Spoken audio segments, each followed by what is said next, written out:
I was filming and then I didn't even realize it wasn't recording, so I was like literally going off, and now I have to repeat everything again. I feel like I lost the flow.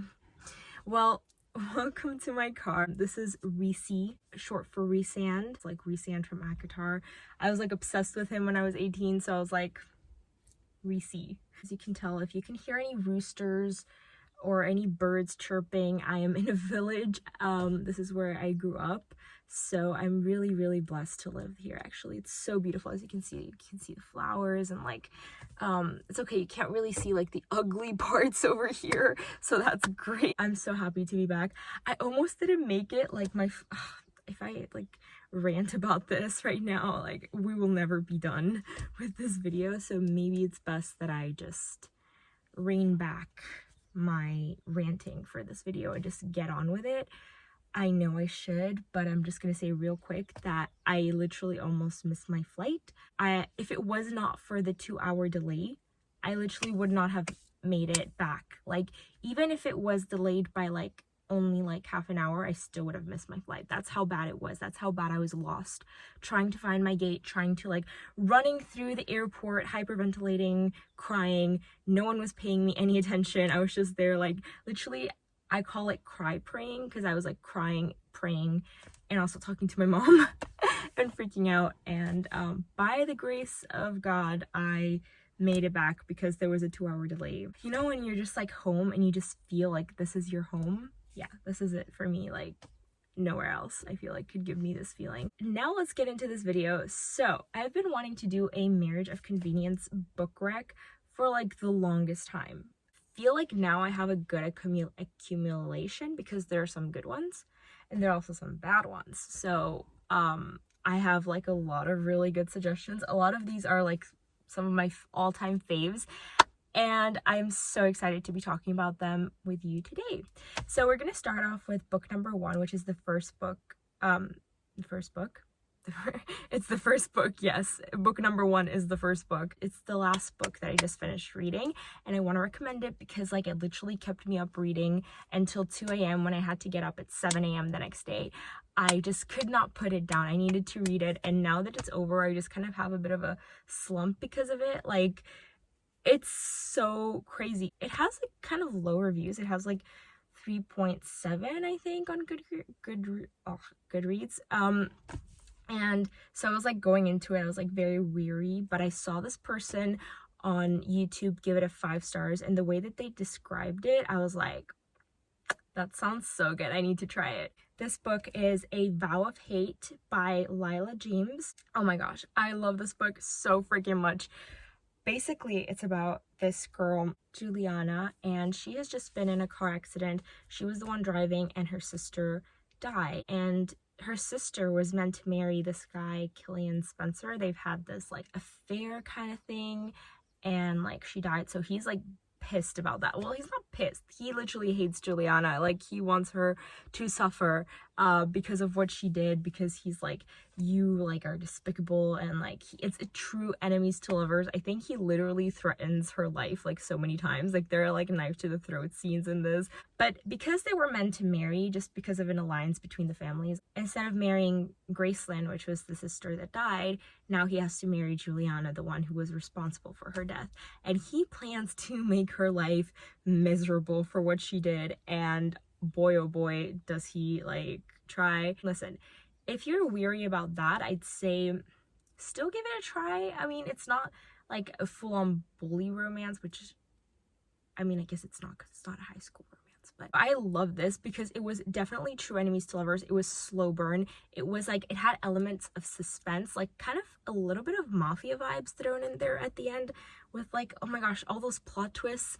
I was like, okay, I could guess one, but then like the others had me kind of a bit mind blown. So I definitely recommend that you check this book out. Like, it was great. It was like a bit of a roller coaster for me, honestly.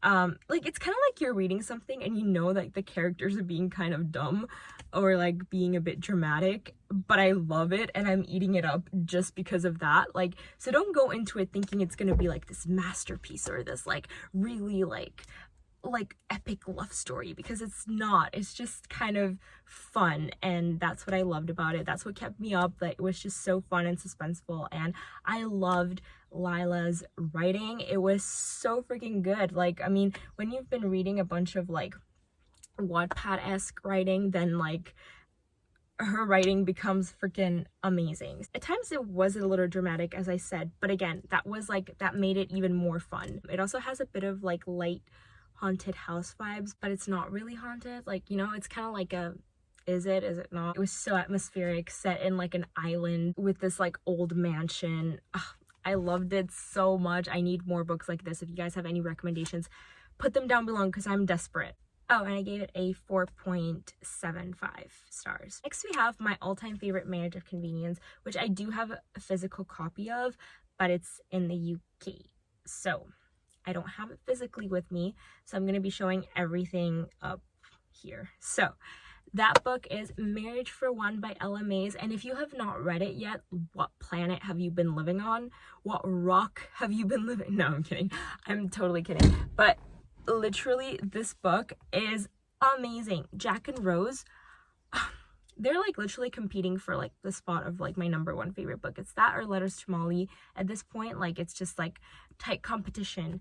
So basically, they get married. Basically, it's because Rose's uncle had this building and he was supposed to give it to her, but on his will he put like a condition that was like, it's going to her husband, and she was supposed to marry this guy, but he ended up leaving her and they're no longer engaged, and so she's kind of left without building. But then Jack, who is a lawyer in that company dealing with like these cases, he comes to her and he's like, hey, I've read the thing, I just want to help you out, and let's get married, and then I'll let you have the ground floor of the coffee shop and I'll get like the rest of the building because I need it for something. He is very willing to help her, which is a little sus, to be honest. Like, I was just kind of like, is she really gonna go for it? Like, I was kind of like, this situation is a bit sus, but at the same time, it all makes sense at the end.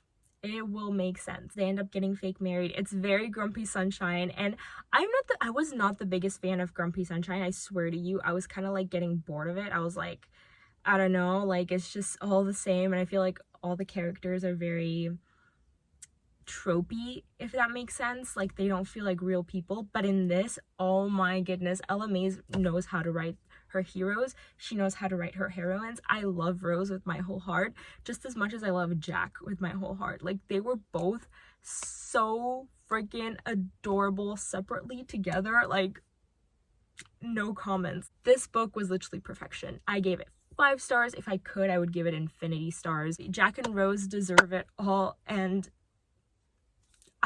I can't even articulate how much I love this book. It is also slow burn because it's like around 500 pages. Also, this is the only book that's allowed to be 500 pages. Everything else, no. Every other romance book has to be like 400 max pages. But this book did it perfectly. I like, to the point where I wanted more. I went on Ella's page and I read the little like bonus story she wrote for them, and I'm obsessed. I want more Jack and Rose. The next book I have to recommend is Terms and Conditions by Lauren Asher. Yes.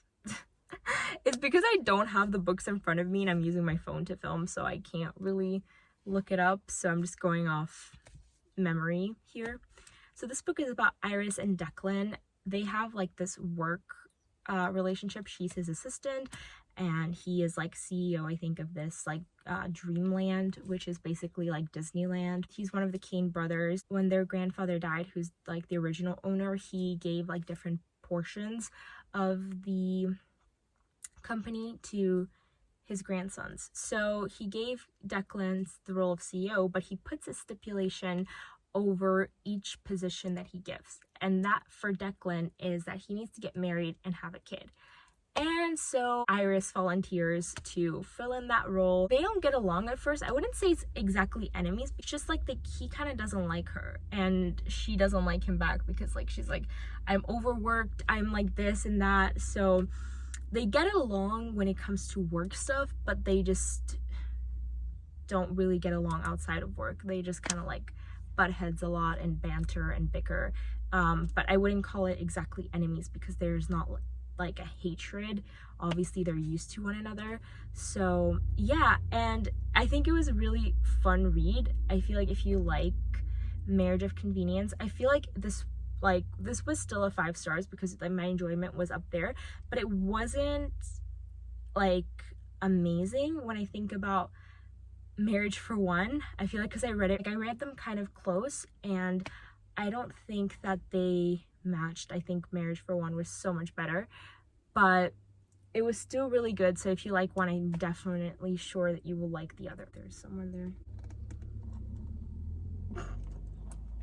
I'm so awkward when people like watch me. I was like, this is why I stayed in my village, because if I go to, I'm about to go down to town to start writing, and if I go, I'm definitely sure that I'm just not going to be able to film, because yeah, no chance. I don't do well with people. Like, I'm so awkward, guys. Like, even when I would go to Starbucks to write, I would be shy. Like, I would be like so people shy of like, oh my gosh, what if they're judging me for what drink I'm ordering, or like I'm always here, like what if they're judging me for always being here? And like, I don't know, like it makes no sense, because like I know it's like not true, and like no one thinks that, but it still kind of messes with my head. So yeah, that's Terms and Conditions. I definitely recommend it. I still stand by the 5-star rating that I gave it. I feel like if I compare it with Marriage for One, it immediately just drops for me, because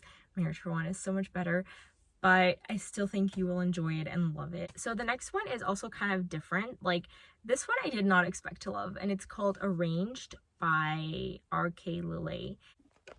Okay, I need to like rush this because I need to go get my hair trimmed in like 10 minutes. I need to start heading there. Arranged is like, I've never read a book like this before.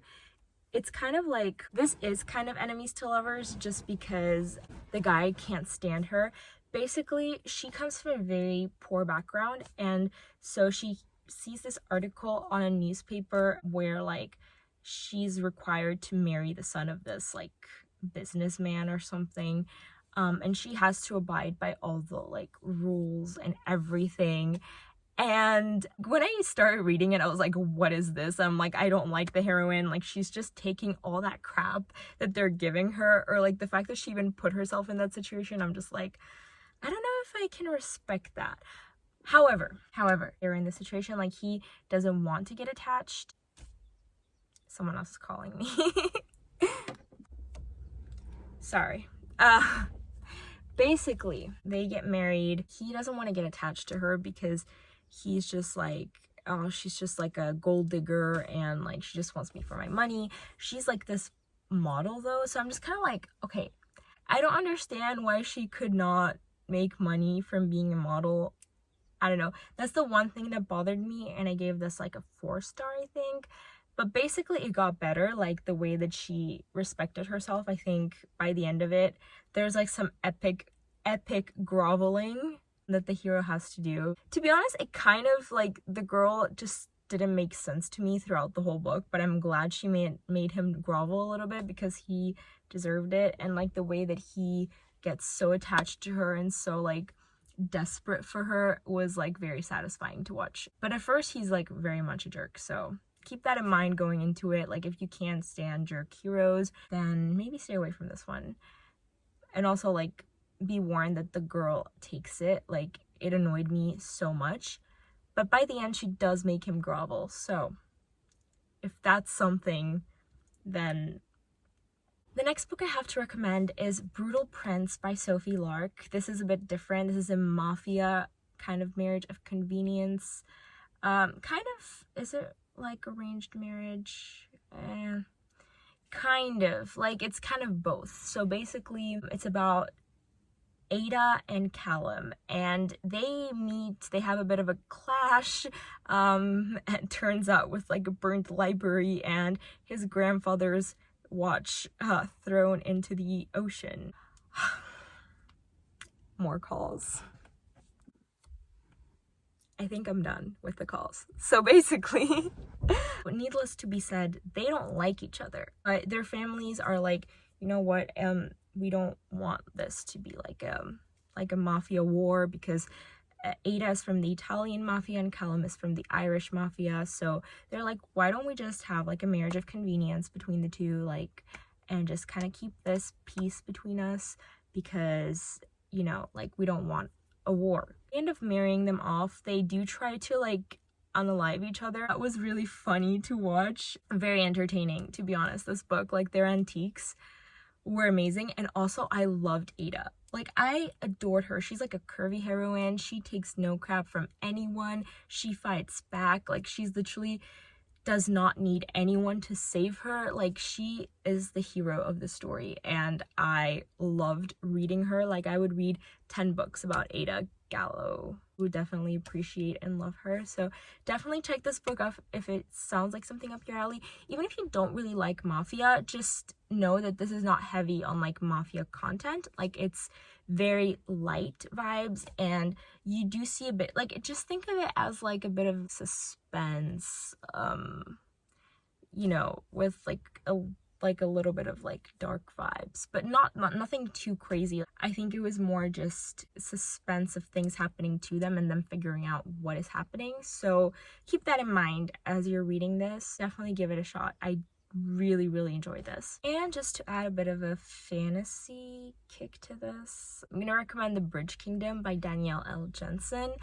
I love this series, well, duology, because I haven't read the third book yet, but I love this duology, and like the little novella that came after that as well was so freaking good. Guys, like, if you don't like fantasy, I do think you should maybe start with this, because it's so heavy on the romance. It's so good. I feel like the romance and the plot are kind of like in tow. It's about this girl Lara, and she's been trained to be an assassin her whole life, so she can go into the Bridge Kingdom, which is the kingdom of Ithacana, where the king is Aaron, and basically marry Aaron.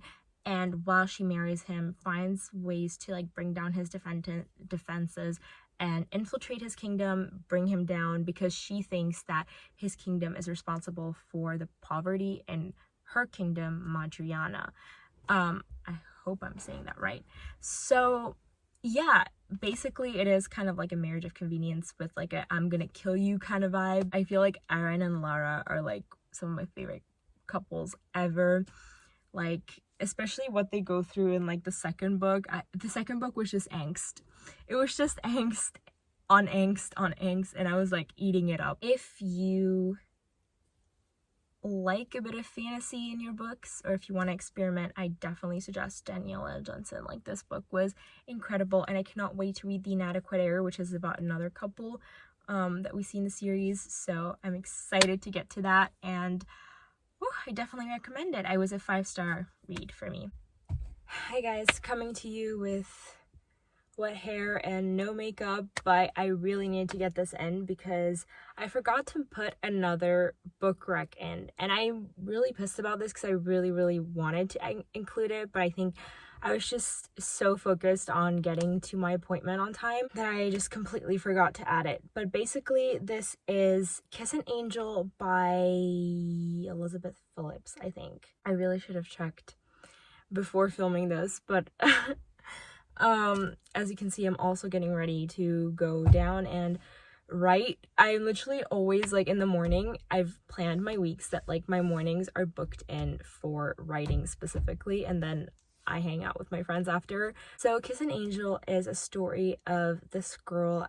She is forced to marry this guy. Her dad just, like, wants to marry her off. He's like, you're gonna be cut off if you don't marry this man, and he's like a complete stranger. He has Russian heritage, which is always a bonus. Ivan Lukov, Christian Alistair, you know what I'm talking about. He hates her at first. This is also enemies to lovers. I think marriage of convenience works for me when it's kind of enemies to lovers, or there's some type of tension between them, because if they're just gonna be friends, then it's just like, then be married, you know. But this one, like, the guy really, he doesn't want marriage. He doesn't want her specifically. He thinks she's just this, like, spoiled princess. So to kind of, like, mess with her, he takes her to the circus where he works at, And warning, there are like mentions of animal brutality and stuff. It's still like obviously very, very emotional because like you don't want to see animals in pain. However, it's like one scene that happens. I think